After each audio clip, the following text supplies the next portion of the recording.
আমরা কতটুকু ভাবতে পারিনি যে এত মানুষ হবে এবং এত জনসমাগম হবে। আমরা আরও বড় জায়গা দেওয়া দরকার ছিল। তো তারপরেও আমি প্রদেশ কংগ্রেস কমিটির সভাপতি এবং আমার কর্মকর্তাদের আমি জানিয়েছি যে এখানে মাত্র 5-6 জন কংগ্রেসের যা কমলাপদের পূর্ত রিকমেন্ডেশনে সিদ্দিক আহমদের রিকমেন্ডেশনে যারা দলের পদাধিকারী হয়েছিলেন, সিদ্দিক কমলক আজকে বিজেপিতে চলে গেছেন। যার জন্য তাদের ইশারায় যেভাবে সংগ্রাম করেছে আমি আশাবাদী। আমি প্রদেশ কংগ্রেস সভাপতি বিপিন বরা মহোদয়ের কাছে বিনম্র অনুরোধ করছি যে আপনি উপযুক্ত ব্যবস্থা নিন, এতে আমি যদি কোনো জড়িত থাকি, আমার উপরে যদি কোনো অভিযোগ থাকে, আমার যদি কোনো দলের প্রতি কোনো খামতি থাকে, আমার উপরে ব্যবস্থা নিন। এবং যারা এই সভা বানচাল করেছে, দলের নীতি আদর্শের প্রতি যারা অবমাননা করেছেন, তাদের বিরুদ্ধে প্রদেশ কংগ্রেস সভাপতি নিজে বলেছেন যে উনি একটা ইনকোয়ারি টিম দিয়ে ব্যবস্থা নেবেন। আমি কৃতজ্ঞ।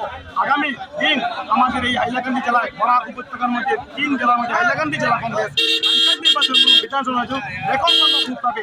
এতে আমি আর আমার রাইজ জনগণ কংগ্রেসের সঙ্গে আছে। জনগণ কংগ্রেসের সঙ্গে লোকসভা নির্বাচনে 70,000 ভোট লিড আমরা নিয়েছি এবং আগামী দিন জনগণ কংগ্রেসকে ভোট দেবে, নেতা নির্ভর কংগ্রেস।